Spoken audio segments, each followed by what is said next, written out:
everybody. Welcome back to another episode of our YouTube series. Sustainable's AIDA is an online business tool that helps you test out your business idea or track your business health. You can get your business health score and customized action plan in less than 10 minutes. If you haven't watched our first video, go back and see how you can test out your business idea before launching. Today we'll be walking you through the process of how to create a business plan in less than a day. Through Sustainable's online business plan builder, you can create a comprehensive business plan effortlessly with just a few details about your business. So let's get started.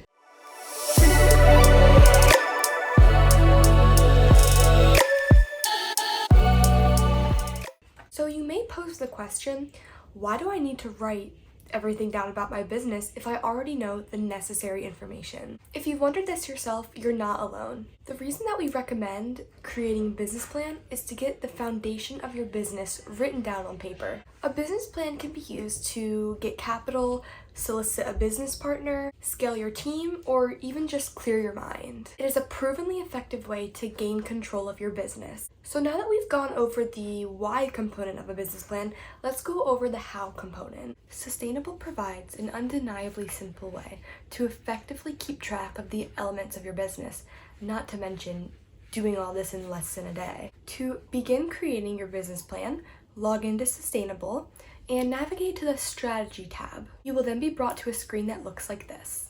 As you can see here, the first action plan item is the business plan. This is the template we're going to use to create a completely customized business plan. It's already loaded with your business and industry data and more that you signed up with, so it's really customized to you. So after we click on this feature, your personal business co-pilot, AIDA, greets you and introduces the feature. She has been developed to answer any of your questions and help you get the best resources you need to help your business succeed. When you begin to create your business plan, we have to start with the basics. This will include your business's name, the location, and what you're offering. Is this a product, a service, and what is your business type? It is important to have this information first to act as kind of a title page for the rest of your business plan. Again, a lot of this information will already be uploaded automatically, but you can go back and change it right here as well. Make sure you're saving all of your inputs as you go along by hitting the green Save All button.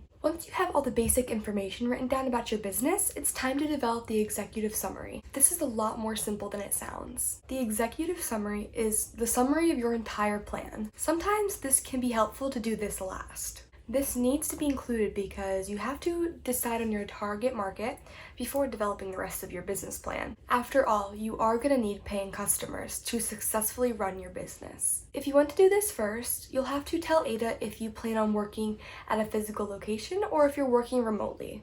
You will then input a brief description of your product or service. For example, we are a daycare service that provides around-the-clock care for children ages 1 to 10. Assuming that I own this daycare, I would then put in my target customers, also known as the customer profile. If you're unfamiliar with what a customer profile is, go watch our last video where we dive deep into identifying our customer profile. If I'm unsure of who I should be selling my products or services to, I can ask AIDA. So as you can see here, I'm just typing, who is my target customer for a daycare business?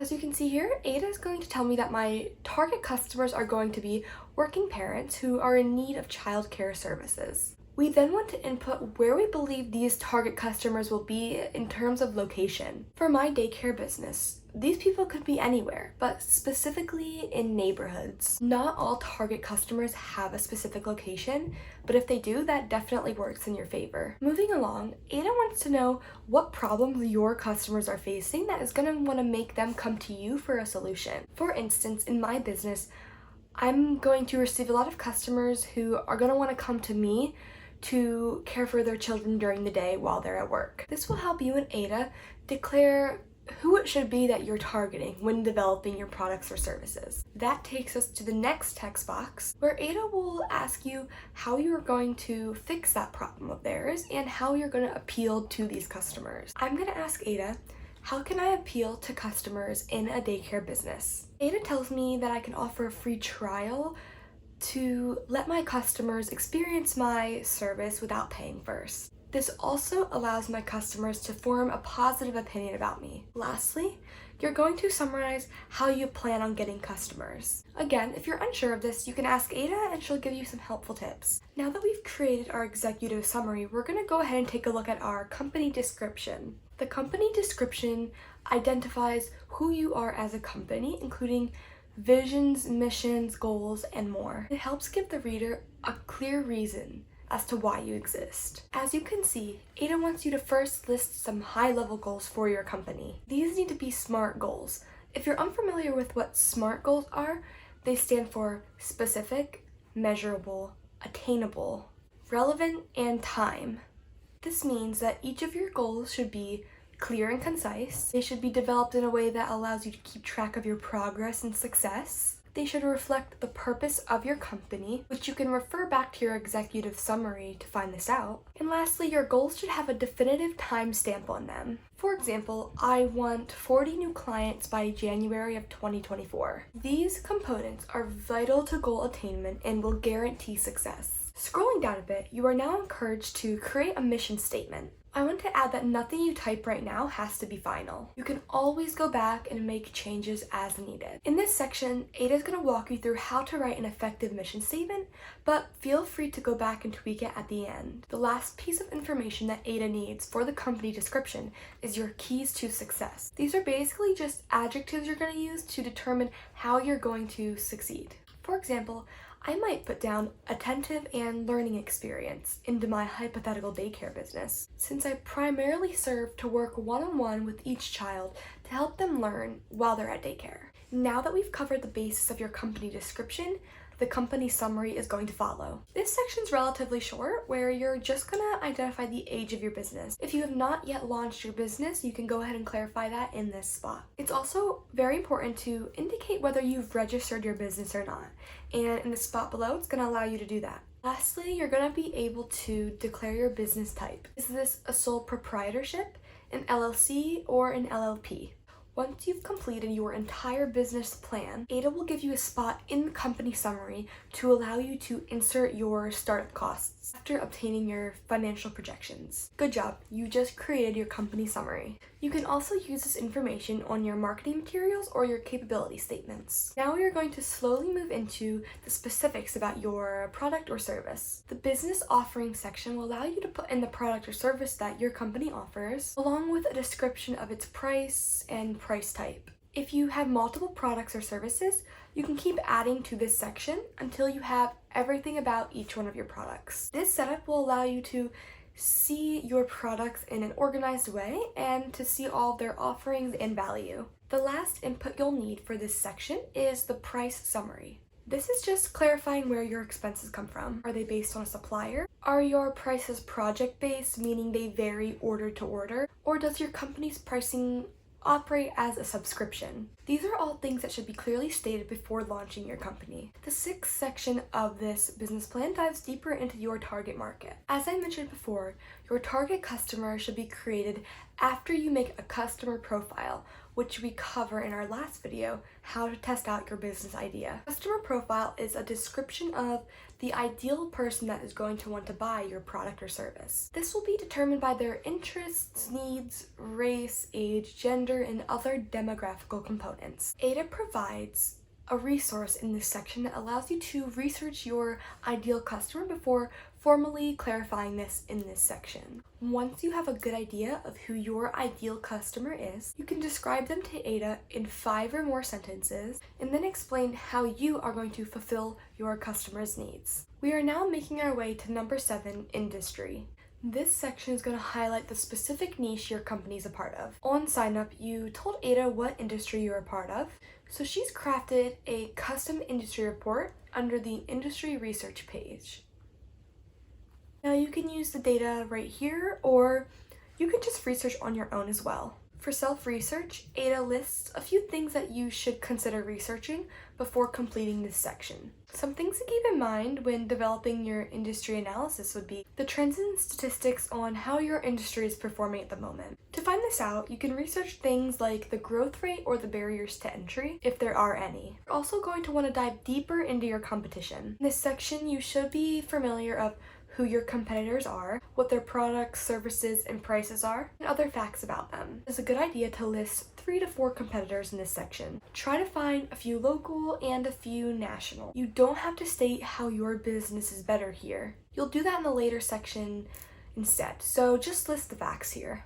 To make your company stand out beyond all of your competitors, you should find a niche that you should just focus in on. Moving right along, you are now going to develop your marketing and sales strategy. Marketing is how people find out about you, and sales documents how you get that money once people have heard about you. Doing this will enhance your business's exposure and develop more visibility within your company. AIDA is going to ask you at least 3 channels that you can use to share your ads through.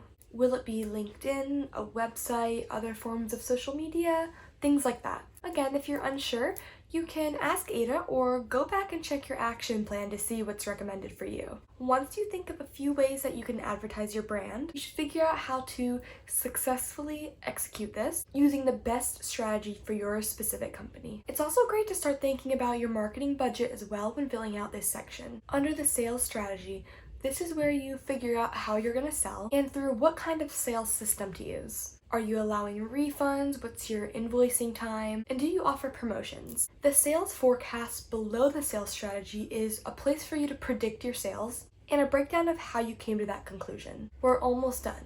In the strategy and implementation section, we're going to utilize a SWOT analysis. If you're unfamiliar what a SWOT analysis is, it is a description of your company's strengths, weaknesses, opportunities, and threats. Strengths can be about your business or your team, and weaknesses can be some things that you or your staff may need to work on. Opportunities could be potential revenue streams or partnerships, and threats could be anything that might be able to shut your business down. You can go back and look at your action plan if you've taken the assessment to identify some of the threats of your business, or you can also go back to the business research tab as well. Below the SWOT analysis, you can track and record your milestones. If you had short-term goals for your business, you can input them here and also state how your company is different from your competitors. Refer back to the competition section of this business plan to recall all of this information. The last section, labeled Management Summary, is where you're going to input all of the information about your staff, including their educational background, pay scale, hours worked, skills, etc. This keeps all of your staffing information organized and lets you see if you need to hire more people. You're able to add as many in this section as it suits your management team. And you can also describe the terms regarding anticipated or needed hires. Again, you can ask AIDA things like competitive salary ranges for a specific business hire. Congratulations, you just completed a full business plan in less than a day. Make sure all of your changes are saved and you can now download it as a PDF or a docs file. It was really that simple. The value of having all of this crucial information written down in one place is going to expedite your journey to success and bring you to your goals more quickly and efficiently. If you want more tips and tricks on how to get your small business started, like this video and subscribe. Thank you for watching Sustainable's tutorial on how to create a business plan in less than a day.